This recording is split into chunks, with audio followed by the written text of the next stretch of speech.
Okay,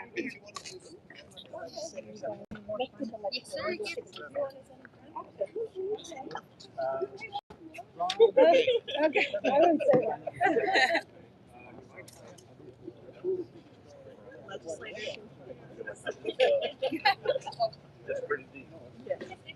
Are you ready? Good morning, everyone, and thank you for joining us in this beautiful Capitol Rose Garden today.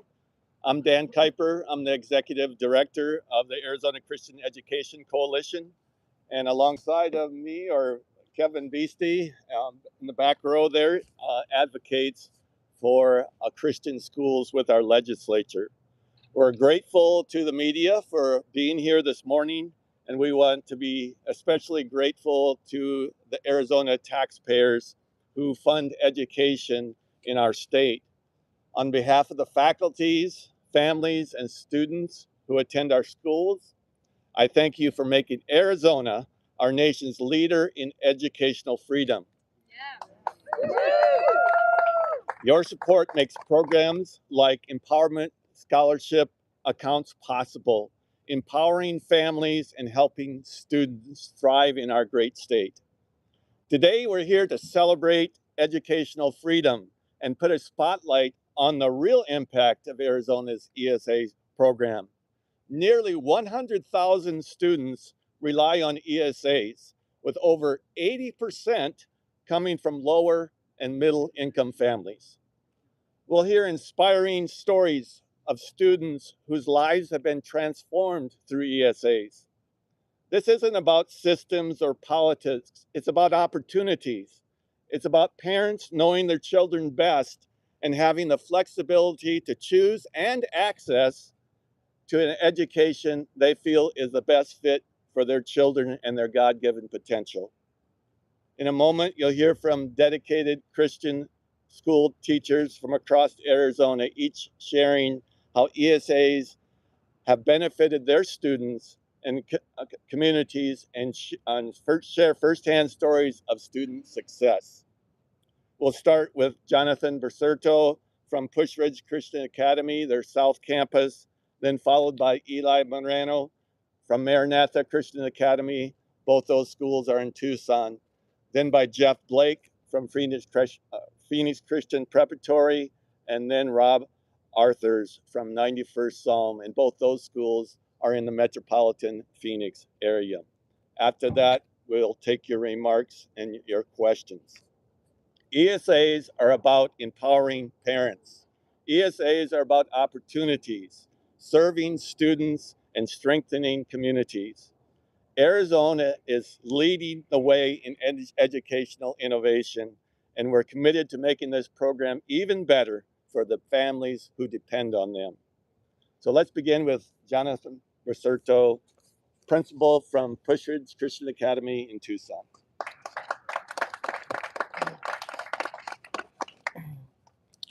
Buenos dias. As principal of the South Campus at Push Ridge Christian Academy in Tucson, Arizona, I first really want to thank all of the voters of this state who have given through tax credits, but most importantly through this ESA, this empowerment scholarship accounts, this opportunity that we've given our kids to truly learn not just the strong academics that we need to make our state thrive, but also to know how to let Jesus be a foundation for how we do that. I come from a family of kids who needed to go from public school to private school. I watched with my 4 younger sisters how my mom and dad had to both work 3 jobs just to put us through private school. We watched over the years how, as our education grew, that our family and their marriage really began to struggle.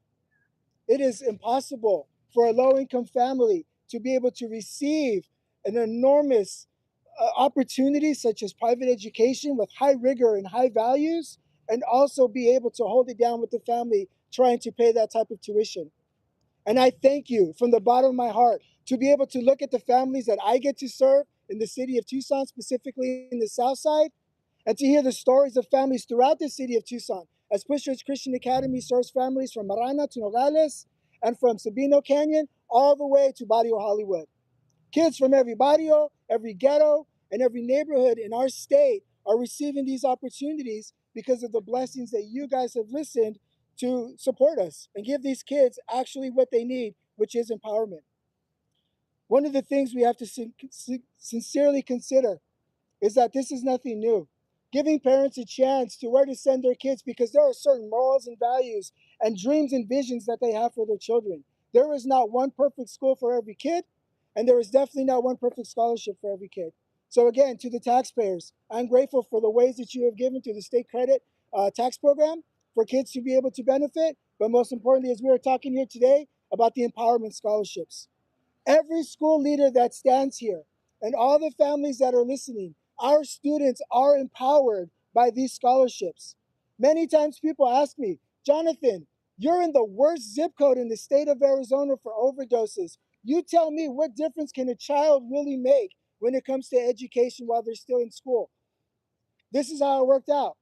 When we were able to start this school as a blessing to the South Side families, specifically Christian families, were empowered to now let their faith be front and center about how they were going to go and reach out to other people who sincerely needed to do that. It is our work of empowerment that we've been able to work with currently Captain Flores and Tucson Police Department Team 1 Operations Division South to make a change for the crime that has been going on in the south side of Tucson.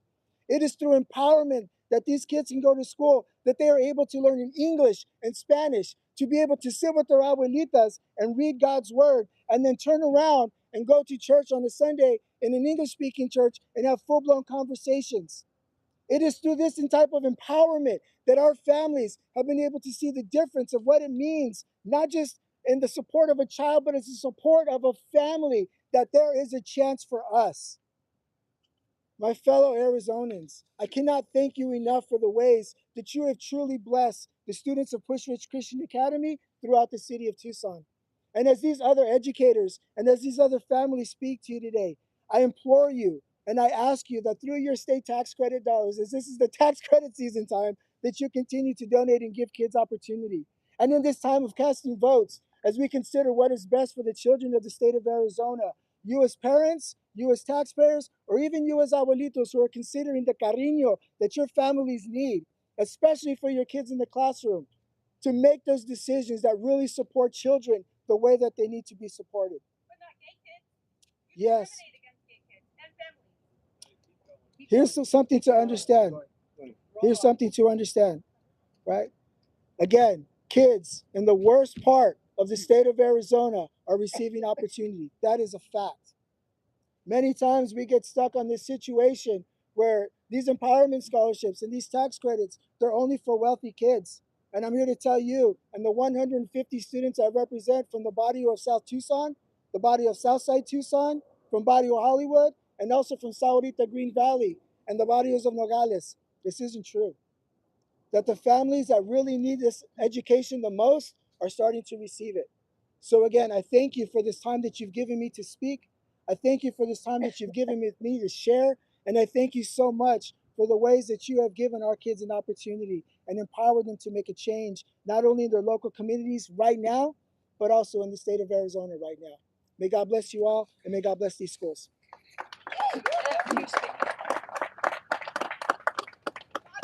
Next, we have the privilege of hearing from Eli Moreno from Maranatha Christian Academy in Tucson, Arizona. Thank you all for the opportunity. And yeah, first of all, thank you to all of you taxpayers. I'm the product of Christian education, and as my mom says, don't use yourself as a reference. But anyways, I'm the oldest of 12 siblings.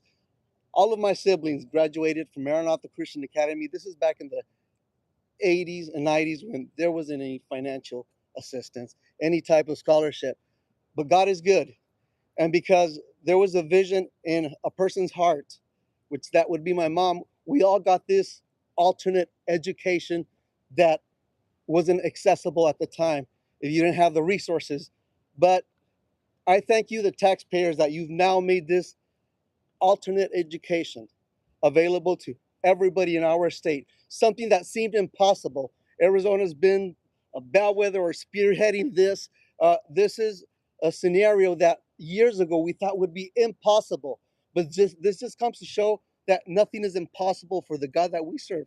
And thank you, taxpayers, as well, for supporting this. Jeremiah 29 says 11. I mean, Isaiah 53, 13. Sorry, I know I'm saying it in Spanish. It says, and all your children shall be taught by the Lord, and great will be their peace. And I thank, once again, all of you again. We're in the same zip code, 5 minutes away from Pushridge.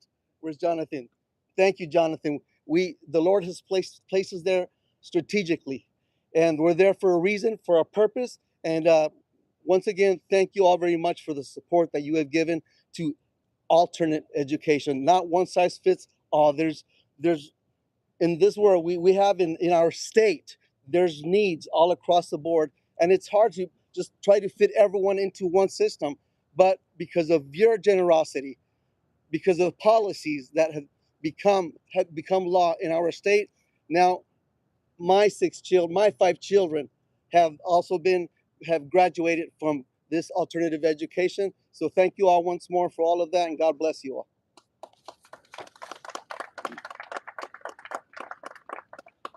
Thank you, Eli. And now we'll call up Jeff Blake from Phoenix Preparatory Academy, and he's superintendent at the school there. Good morning, and we're here simply to express our gratitude to the state of Arizona. Greetings to all gathered here today as superintendent of Phoenix Christian Preparatory School, where I've served since 1997. Starting as a teacher, then as a coach, I'm honored to speak to you today from the heart. First and foremost, to the taxpayers of the state of Arizona, we say a profound thank you.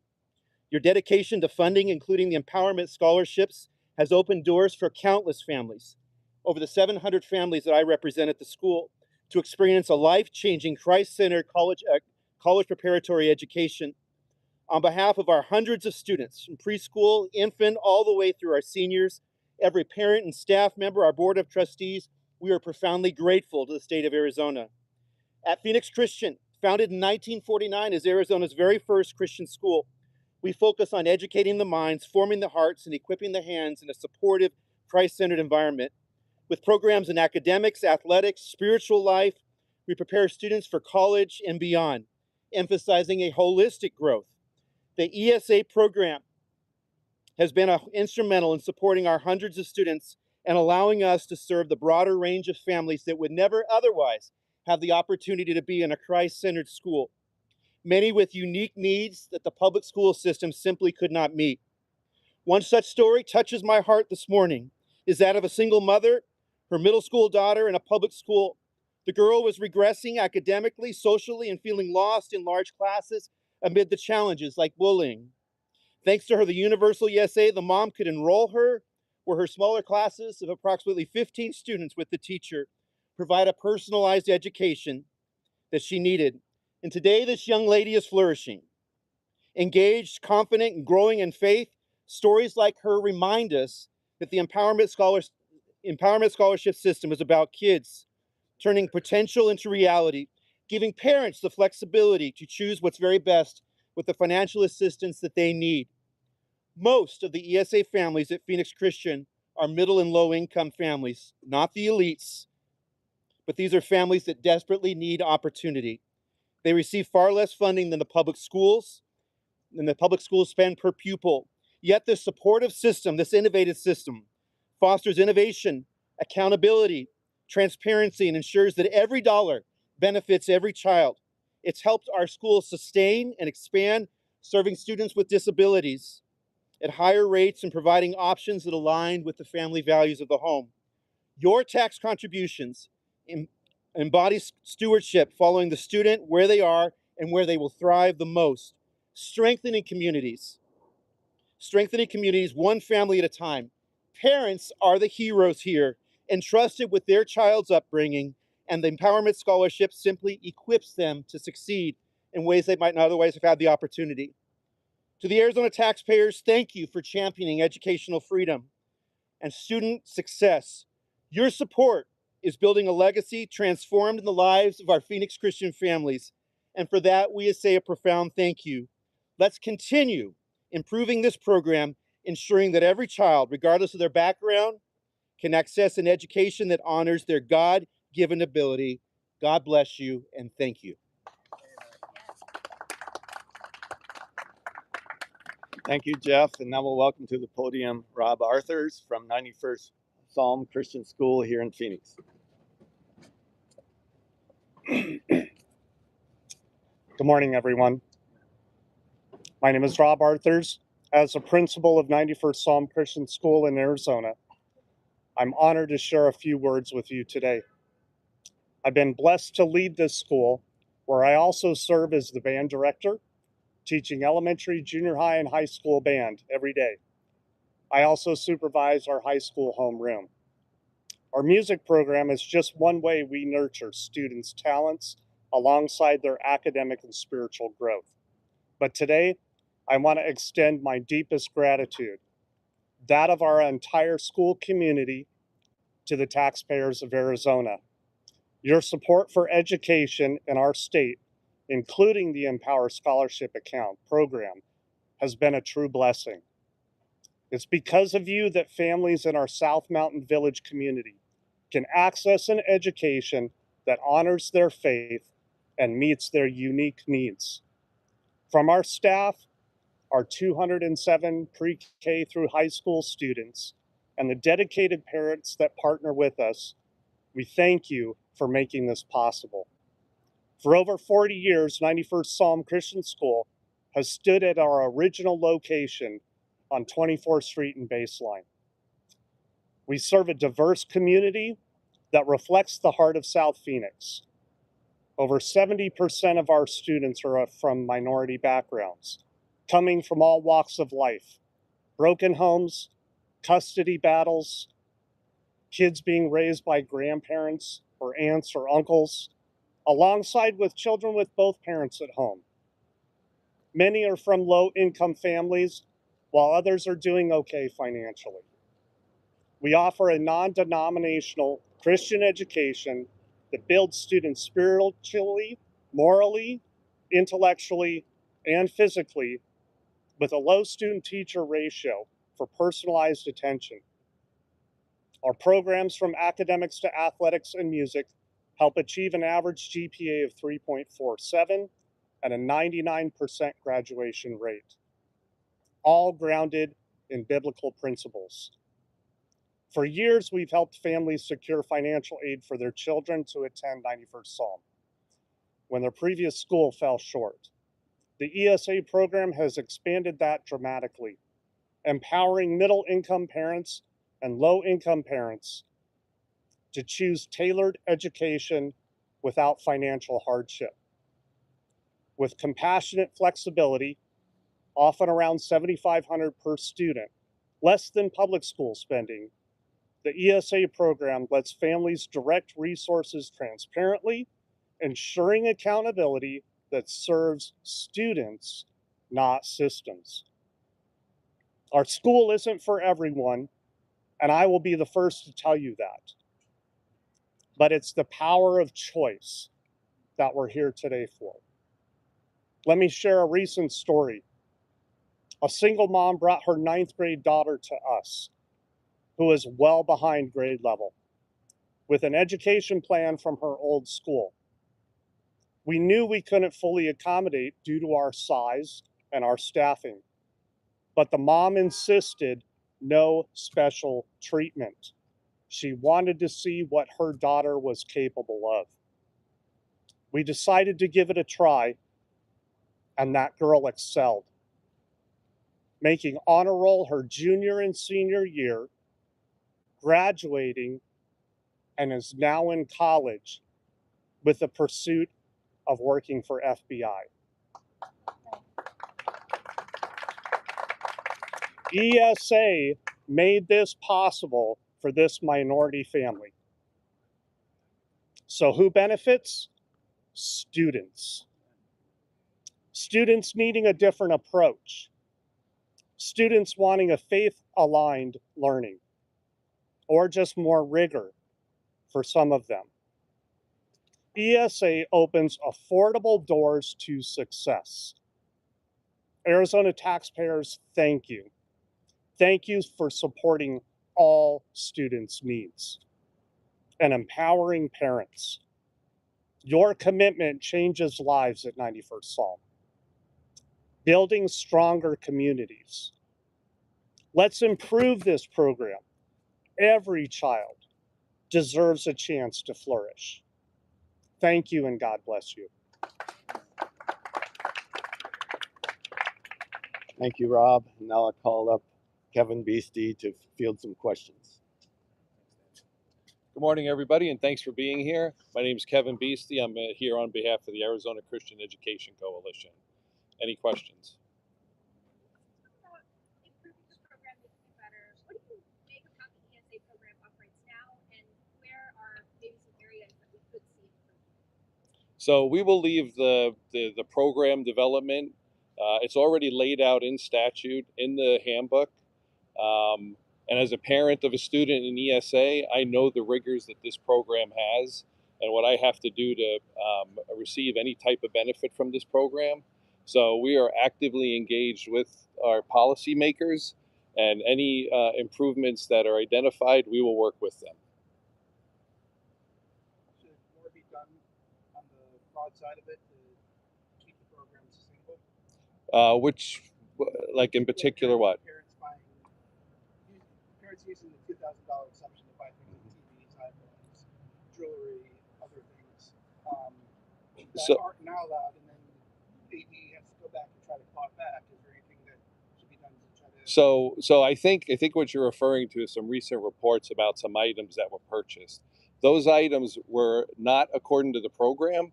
They were identified, and my understanding, and again, I'm not the program expert. I would defer to the department, but those cases were referred to the Attorney General, and I think it's up to her to start prosecuting. If you violate the law, and it's clearly stated in law what's allowed and what's not allowed, we should stop all types of fraud, and they should be prosecuted.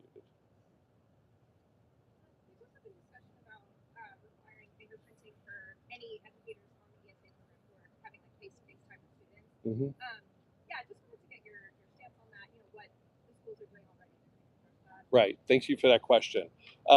In the last budget, there was a provision put in that schools receiving ESA have to have their staff that have direct contact with students fingerprinted. But I will say that even before that requirement, all the schools in the Arizona Christian Coalition have their staff fingerprinted. It's for the safety of their children. That's paramount for our schools. I wanted to ask you, there's discussion about accepting students with disabilities, and so I wanted to ask, I guess, there was legislation, I think, last session that would have required private schools to accept students. Can you just tell me a little bit about the climate for accepting those students and accommodations, and yeah, just what that looks like? So even currently, right now, there are students who are not being served in the education system, whatever system you select. Empowering parents to be able to go out and find the school that fits their child should be the goal. Not every school, as you heard here, can accommodate every single child, okay? But giving parents the ability to go and compare schools and say, that's what my child needs, and giving them the opportunity and the resources to do it, success will follow.